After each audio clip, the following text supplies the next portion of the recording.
ముఖ్యమంత్రి రేవంత్ రెడ్డి చెప్పిన లెక్క ఏంది? మహిళా సంఘాలు తెలంగాణ రాష్ట్రం మొత్తంలో కూడా సెల్ఫ్ హెల్ప్ గ్రూప్స్ దాదాపు 65 లక్షల మంది మహిళలు ఉన్నారు. అంటే ఒక్క సంఘంలో 10 మంది ఉంటారు. ఆ లీడర్తో కలిపి లీడర్ని తీసేసి 9 మంది ఉంటారు. సో ఒక సంఘానికి 10 మంది ఉంటారు కాబట్టి 10 రెండ్ల 20 చీరలు. సో ఇట్లా రేవంత్ రెడ్డి చెప్పిన లెక్క ప్రకారం 65 లక్షల మహిళా సంఘాలు ఉన్నాయి. 65 లక్షల మహిళా సంఘాలు ఉన్నాయి అంటే 1,20,00,000 పైనే 1,45,00,000 చీరలు అనేవి మినిమం ఇవ్వాలి. మరి ఇప్పటి వరకు సిరిసిన్నలో నేతన్న లేచిన చీరల లెక్క ఏంది అంటే కేవలం 50 లక్షలే. మరి మిగతా వాళ్ళ పరిస్థితి ఏంది? పోనీ 2 చీరలు వదిలిపెట్టండి, కనీసం మహిళా సంఘాలు ఒక్కొక్క చీర ఇచ్చినా కూడా 65 లక్షల చీరలు కావాలి.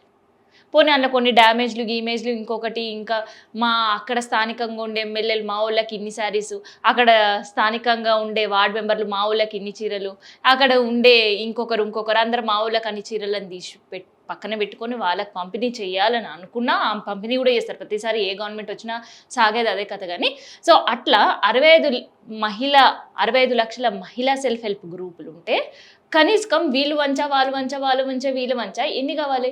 కనీసం ఒక 80 లక్షల చీరలైనా కావాలి. కానీ 80 లక్షల చీరలు పక్కన పెడితే ఇప్పటి వరకు నేసిన చీరలు 50 లక్షలు కూడా దాటలేవు. సో స్టిల్ ఆన్ టుడే ఇంకా పంపిణీకి కావచ్చు పండుగకు కావచ్చు 4 రోజులే ఉంది. మరి ఎప్పుడు స్టార్ట్ చేస్తారు? అసలు ఇస్తారా అనేది ఇప్పుడు ఇవాళ పెద్ద డౌట్. ఎందుకంటే 50 లక్షల చీరలు ఉండే 65 లక్షల సెల్ఫ్ హెల్ప్ గ్రూప్స్ ఉంటే సో వాళ్ళకి ఇవ్వాలి అంటే 65 లక్షలు ఇంటూ 10 వేసుకోవాలి. సో అట్లా ఎందుకంటే సెల్ఫ్ హెల్ప్ గ్రూప్ అనేది 10 మందితో కలిపిన ఒక గ్రూప్. 10 మందికి 20 చీరలు ఇడికి ఇవ్వాలి. సో అట్లా 65 లక్షల మంది అంటే 65 లక్షల సెల్ఫ్ హెల్ప్ గ్రూపులు ఉన్నాయి అంటే ఎన్ని చీరలు ఇవ్వాలి? సో ఇప్పటి వరకు 50 లక్షలు కూడా దాటలేదు. సో 50 లక్షలు కూడా దాటని చీరలకి ప్రభుత్వం ఎట్లా పంపిణీ ప్రారంభిస్తుంది? సో ఇన్ కేస్ హామీ ఇచ్చిన ప్రకారం ప్రతి మహిళలకు 2 చీరలు ఇచ్చే అవకాశం ఉందా? 0.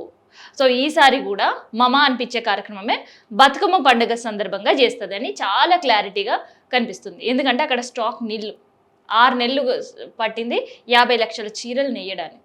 నిజంగా చిత్తశుద్ధి ఉంటే దానికంటే ముందే నేర్పించేవారు. అట్లాంటివి ఏమి ఉండవు కాబట్టి బతుకమ్మ చీరలు అందరికీ ఉండవు. అది వైట్ రేషన్ కార్డు హోల్డర్స్ అందరికీ ఉండవు అని నేను చెప్తలేను. కనీసం సెల్ఫ్ హెల్ప్ గ్రూప్స్ ఉండే 65 లక్షల గ్రూపులు ఏవైతున్నాయో సో 65 లక్షల గ్రూపులకు కూడా అందరికీ మహిళలకు బతుకమ్మ చీరలు అందడం డౌటే. అట్లాంటి పరిస్థితిలో ఉంది. సో బతుకమ్మ చీరల కోసం ఎదురు చూసిన మహిళలకి ఇది ఒక బ్యాడ్ న్యూస్ అయినప్పటికీ ఇంకా మహిళలకు ఇంకా కొత్త వార్తలు కూడా మనకు వినిపించినాయి. ఏంటిది అని అంటే సెల్ఫ్ హెల్ప్ గ్రూప్లో ఉండే మహిళలకు 2 చీరలతో పాటు 1,200 రూపాయలు ఇస్తారు అని.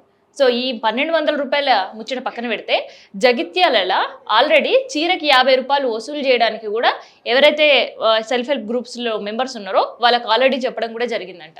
చీరతో పాటు ఏ రోజు చీరలు పంపిణీ చేస్తామో ఆ రోజు మీకు డేట్ ఇస్తాం, ఆ రోజు మీరు వచ్చేటప్పుడు 50 రూపాయలు తీసుకొని రండి అని. సో ఇదేం కొత్త ఆనవాయితీ ఆచారమో అది నాకైతే అర్థమవుతలేదు. సో ఇది కథ ఎట్లుంది తెలుసా? మళ్ళీ బతుకమ్మ చీరలతో ఒక మాట చెప్పాలంటే గతంలో గ్రామ సభలు నిర్వహించినప్పుడు జరిగింది కదా రచ్చ, సేమ్ అదే రచ్చ మళ్ళీ తెలంగాణలో పండుగ పుట్ట జరిగే అవకాశం అవుతుంది. సో మళ్ళీ ఒకసారి గ్రామ సభల్లో ఎట్లయితే నిలదీసిండ్రో అట్లా ఎవరైతే ఎమ్మెల్యేలో లేదంటే మినిస్టర్లో బతుకమ్మ చీరలు పంపడానికి దాంతోపాటు పంపిణీ చేయడానికి వస్తారో సేమ్ హ్యాస్టీస్ మళ్ళీ మహిళలు వాళ్ళను కూడా నిలదీసి అడిగే అవకాశం అయితే ఉంది. సో అదొక కొత్త రచ్చ స్టార్ట్ అవుతుంది పంపిణీ సందర్భంగా అనేది అర్థమవుతుంది. గతంలో ఇదే మహిళలు బతుకమ్మ చీరల క్వాలిటీలు బాగాలేవని లేదంటే ఇట్లాంటి బతుకమ్మ చీరలు కట్టుకొని మేము బతుకమ్మలు ఆడతామా, మీ ఇంట్లో అయితే అట్లనే కట్టుకుంటారా అని ఇంకొంతమంది నిరసనతో బతుకమ్మ చీరలు కాల్చేయడం, ఇంకొంతమంది కోపంతో పొలాలకి చుట్టేయడం, ఇంకొంతమంది ఏమో బాసనలు కొంటుంటారు, 4 చీరలు 5 చీరలు వేసే బాసలు తీసుకుంటామని చెప్పేసి వాళ్ళకేయడం, ఇవన్నీ వేసారు కదా. ఈసారి అసలే చీరలు ఇవ్వకపోతే మరి ఎట్లాంటి పరిస్థితి ఎదుర్కోవాల్సి వస్తుంది? లోకల్గా ఉండేవాళ్ళు దట్టు మళ్ళీ ఎన్నికలు టైం రాబోతున్న సమయంలో అనేది ఒకసారి ఆలోచించుకోవాలి. సో అందుకనే బతుకమ్మ చీరల్లానే అదే పండగ పేరుపైనే పంచి అండ్ దాంతోపాటు ఎట్లాంటి రిస్ట్రిక్షన్స్ లేకుండా మేము కేవలం రేషన్ కార్డు హోల్డర్స్కి కాకుండా మిగతా వాళ్ళందరికీ పంచుకుంటూ కూర్చుంటామంటే రేషన్ కార్డు హోల్డర్ అయ్యుండి వాళ్ళు ఏ గ్రూప్లో లేకుంటే అప్పుడు కొత్త రచ్చ ఇంకొక మహిళలు స్టార్ట్ చేస్తుంటారు. ఇక్కడ మహిళా సంఘాలకి చీరలు కాదు, బతుకమ్మ చీరలకి తీసుకొని మహిళలు ఇంకొక కొత్త సంఘం పెట్టి ప్రభుత్వాన్ని నిలదీసే అవకాశం అయితే కనిపిస్తుంది.